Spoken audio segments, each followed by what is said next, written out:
As our world changes, the delicate balance between human and animal coexistence has become a growing problem.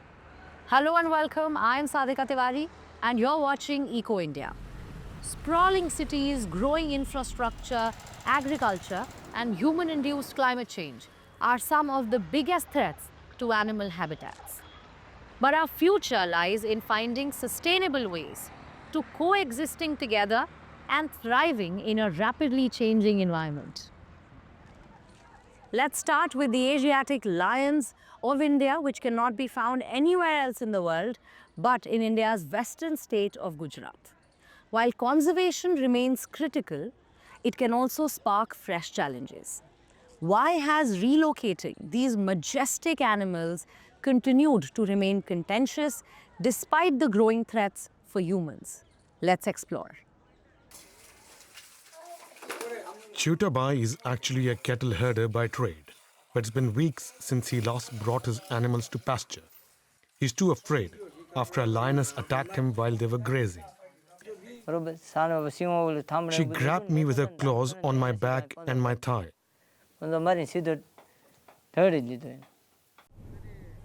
are in Saurashtra, a region in the heart of Gujarat in western India.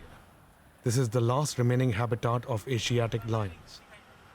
For nearly 60 years, the lions have been living around Gir National Park on more than 1,400 square kilometers of land set up to protect them.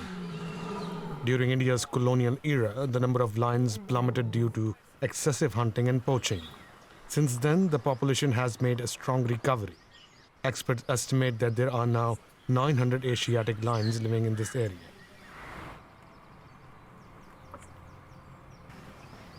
Wildlife biologist Dr. Meena Venkataraman has been studying the animals here for more than 20 years. She estimates that around half of the population has long since spread beyond the boundaries of the national park.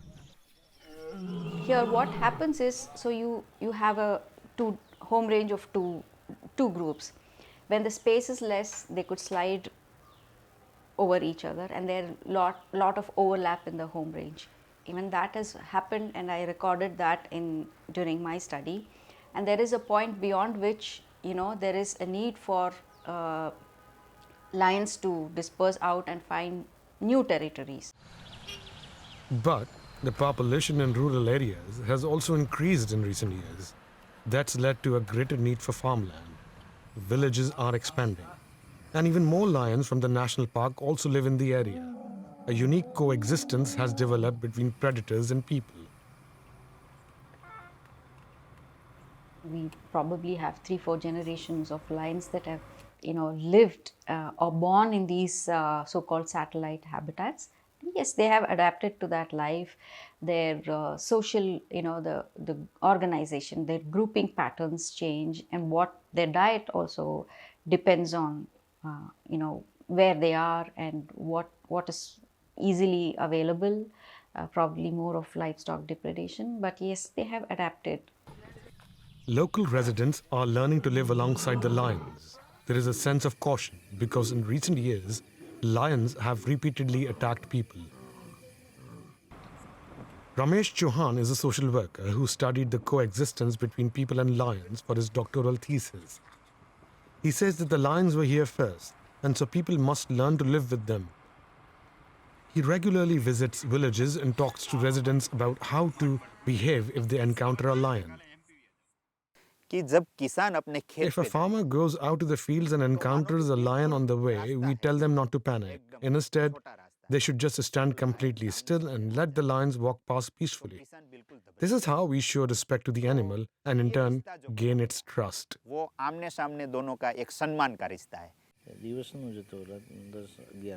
We meet people in Gujarat's Amreli district near the coast. It's about 150 kilometers from Gir National Park. The lions have now reached as far as here. The first ones arrived 10 years ago. The Shetranji River flows through here and the lions are very active all along it.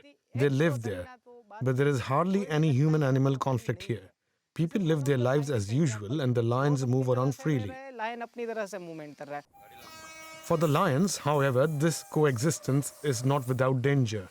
Time and again, the big cats are killed in train accidents or are injured on electric fences. In September 2024, the Ministry of Forestry proposed establishing eco-sensitive zones around the Gir National Park. The idea is to create a 10-kilometer buffer zone functioning as a transition area for the animals with minimal human activity. A key problem is that the lions are finding less and less food. There is hardly any natural wild prey near residential areas, leaving only people's livestock and dogs. A risky development for the lions, warns Ravi Chelam, one of the earliest researchers into the Asiatic lions of Gir. We are exposing the species to great risks. And this came to roost in 2018 when an outbreak of disease resulted in at least officially 40 or 60 lions dying in a matter of days. But my information is more than 100 lions died then, and lions continue to die due to diseases. And with lions living outside, being exposed to dogs, dead cattle, and other carcasses, the chances of them catching diseases only increases. While lions might seem friendly, while lions might allow close approach, while lions in general don't attack people, this should in no way allow us to underestimate what a lion is. It is a wild, large cat. A big male can weigh 200 kilos plus. It has its teeth, it has its claws, it can put it to use. The scientists' research findings were enough to convince the Indian Supreme Court in 2013 to order the state of Gujarat to relocate some lions in an attempt to protect the species in the long run. However, the relocation has not yet happened, and in the meantime, humans and lions are learning to share a habitat. From the west, let's now move to the east of India. Elephants never really forget. For instance, they memorize migration routes and pass down this information through generations. And if humans build their roads and villages and fields on these migration routes, then elephants tend to ignore this. And this causes huge problems for both animals and humans. An interesting solution has been found in Assam that is benefiting both animals and humans.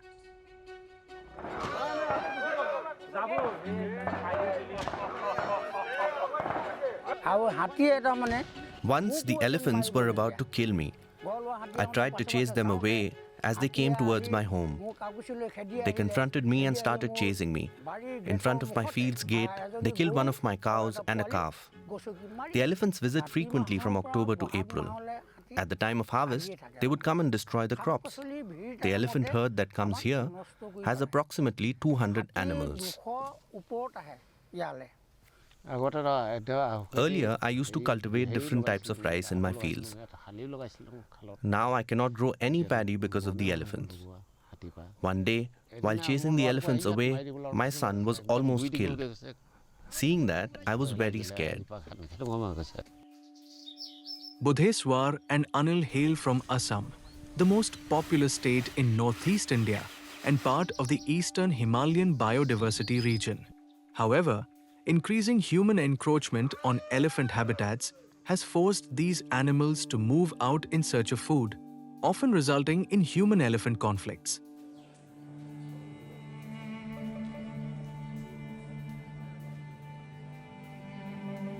Between 2014 and 2022, these conflicts caused 3,938 human deaths across India, including 561 in Assam. Meanwhile, from 2009 to 2023, 1,381 elephants died unnaturally due to causes such as electrocution and poisoning. In Assam, where over 70% of the population relies on farming, these conflicts pose a severe threat. For marginal farmers like Budheswar and Anil, who cultivate just 1 to 4 acres of land, an elephant invasion can result in the complete loss of their livelihood, casualties, property damage, displacement, disruption of children's education, and psychological stress, especially during harvest season. আৰণ্যকে আমি এটা thought প্ৰসেছত গৈছিলো যে আমি এনেকুৱা Our NGO, Aranyak, tried to find a mitigation measure where elephant invasions are very frequent. আগমনটো খুব ঘনাই হয় আৰু That thought process led us to the idea of building a fence with lemon trees, since lemon trees have thick growth and thorns. যেহেতু কাজি নেমুত In 2018-2019, we started the project in Saraiguri Sapuri in Shivsagar district.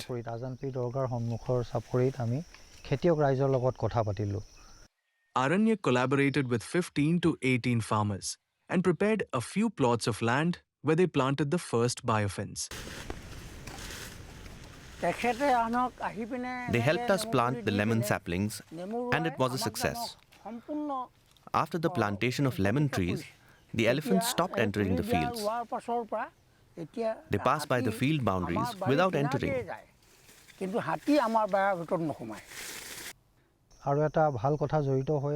Another good factor is the additional economic benefit to the farmers. When the trees start fruiting, the farmers can sell them in the market.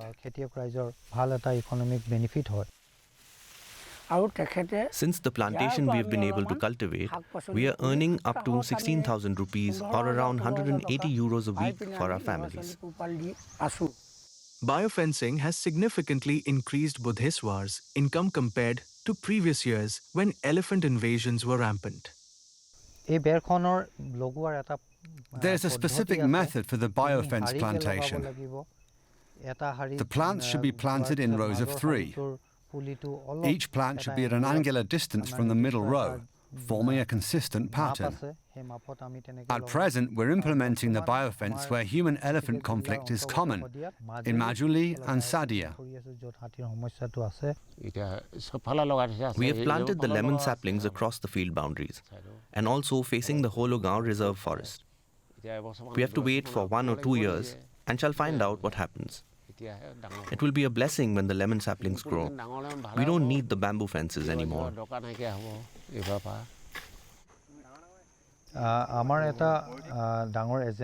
Aranyak has an agenda to live in harmony with the elephants. We promote coexistence. We want to look for sustainable solutions. Keeping that in mind, we're promoting biofencing in the region. Through innovative solutions like biofencing, communities in Assam are finding ways to coexist with elephants while protecting their livelihoods. The global elephant population has been experiencing a significant decline over the past several decades, including here in India. Many elephants face neglect and abuse due to shrinking habitats and human exploitation. So what does it take to protect these gentle giants and change mindsets? India's first elephant conservation and care center in Uttar Pradesh's Mathura is showing us how it's done. Susie spent many years of her life performing in a circus. But while providing entertainment, she was undeterred and subjected to physical mistreatment. Fortunately, she was rescued and brought to the Elephant Conservation and Care Center in Mathura, northern India. The animals here at least now have a loving home, but all have similarly traumatic stories.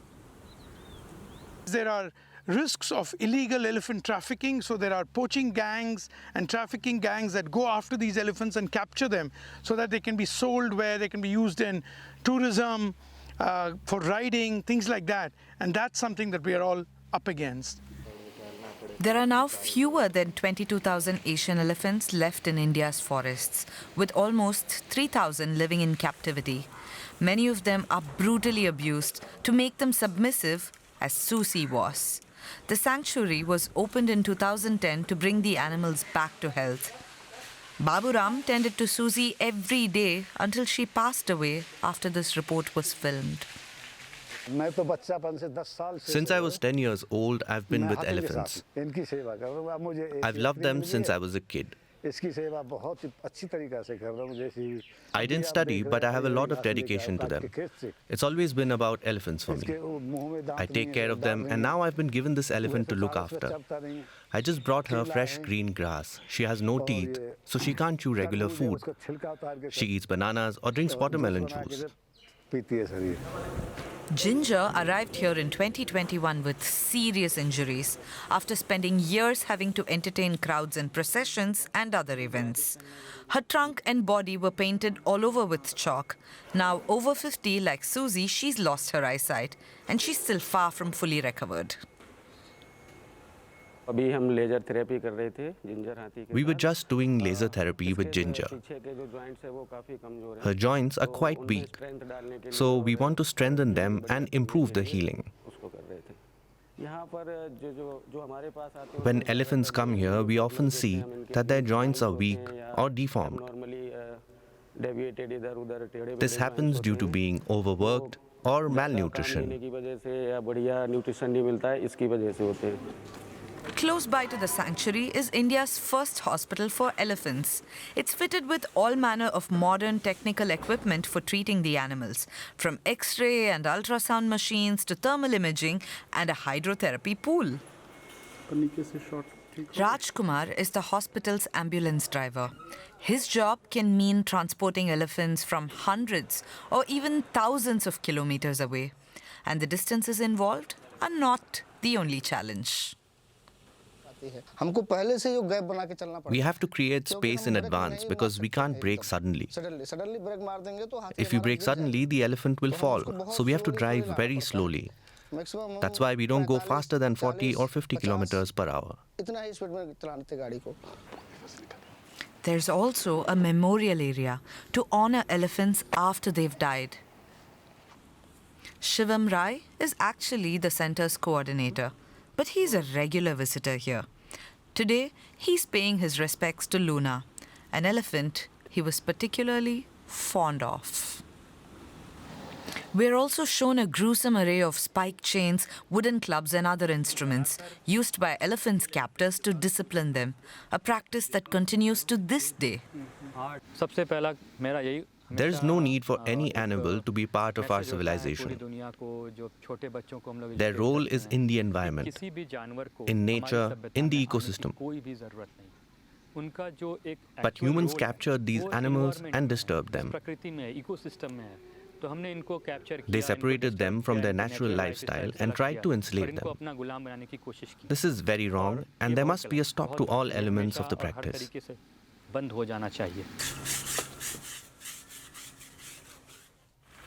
The hospital and the ambulance are funded via donations. That means the head of the center having to spend a lot of time on the phone. It is very challenging to raise the financial resources to look after the animals. It's challenging to convince people to contribute to support this cause. But the biggest challenge is to get people to understand about the compassion, love and kindness that these elephants deserve. The center is currently home to over 30 elephants. They might not all make it to the ripe old age of 75 like Susie did, but they will be assured of a safe haven with plenty of tender, loving care. As human settlements expand into natural wildlife habitats, it's not just the wildlife that is disturbed and distressed. Humans face serious challenges too, even loss of life.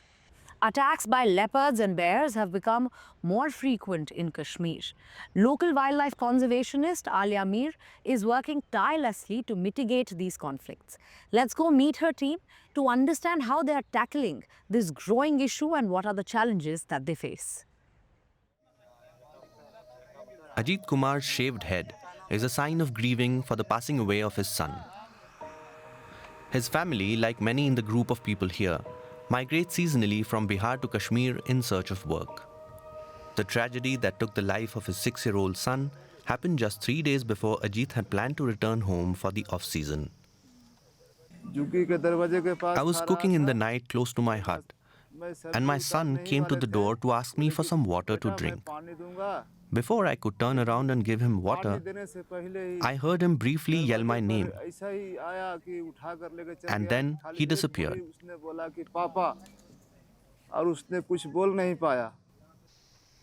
This is not the first leopard attack in Kashmir Budgam district, and unfortunately won't be the last. Something Alia Mir knows only too well. She works for the NGO Wildlife SOS, and her team is here to collect the details of the attack and track the leopard responsible. Locals are terrified and eager to share whatever they know, including pictures from the night of the tragedy. They show Alia around, who keeps an eye out for any tracks and traces left behind by the leopard to try to reconstruct its regular routes. Having marked out the possible perimeter of the animal's area of activities, they collect the last few paw prints they can find. Whether it's a bear, a leopard, or any other wild animal, they tend to attack women and children more, especially children because children are smaller and they can't fight against them. The leopard goes for the throat and drags you away. So it's much easier to do that with children. Don't let them out alone after sunset.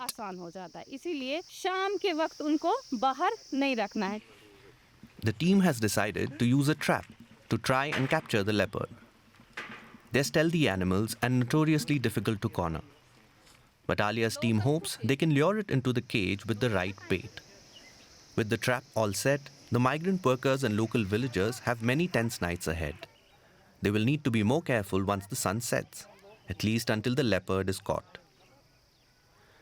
Intizar Suhail, the chief wildlife warden at the local wildlife department, works in close coordination with Alia. The rise has been gradual, but it's now for past 2 decades almost 20 years, that the incidents have increased and the ecology of the area has also changed. So this is why the leopards have come down and they are living among ourselves now. Besides, we had in earlier days, where our forests ended, there was a buffer then, before these orchards began. These buffers were largely treeless tracts of land between the mountain woodlands and human settlements. Up in the forests, leopards used to roam free and migrate all along the buffer zones without crossing them. But infrastructure activities like roads, pipelines, and transmission lines have cut through the wild forests in many areas, pushing animals deeper into the valleys. And the old buffer zones are now used for commercial plantations, explains activist and writer Raja Muzaffar. We're on the outskirts of Srinagar and the border of Budgam district. They've made these huge plantations here their home. And this is where they say the leopards now live. In the night, they go out from here to the nearby populated areas, hunt dogs, and return. To show how these areas used to be, Muzaffar takes us to his office in the city. He wants to show us images from a movie shot here in Budgam in the 1960s. Someone sent me this link a few days ago, and you can see the Kareva on the road to Charare Sharif. The hills are completely naked here. There are no plantations, trees, or any other kind of vegetation. There are no social forestry plantations or other trees, except maybe a couple of almond trees. But if you go to the same place now, it looks like a forest. It looks like a forest. For now, the authorities are working with NGOs like Wildlife SOS to rescue and relocate animals to the nearest wild forests, while injured animals are housed within shelters like these.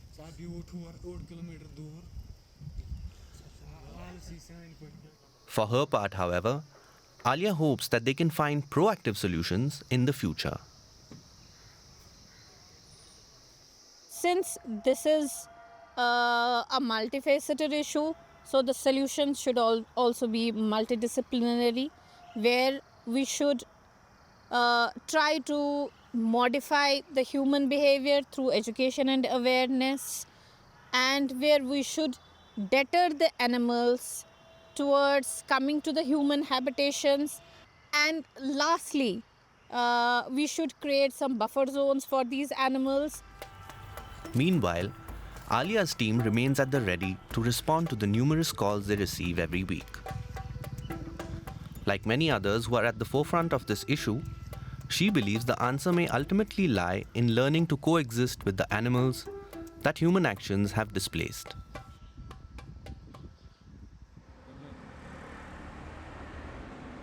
That's all for today's episode.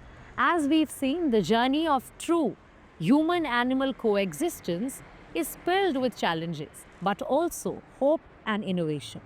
Do you know of any such efforts being made around you? Do let us know. You can email us or reach out to me directly on my social media handles. I will see you next week. Thank you for joining us. Until then, take care. Goodbye. Namaskar.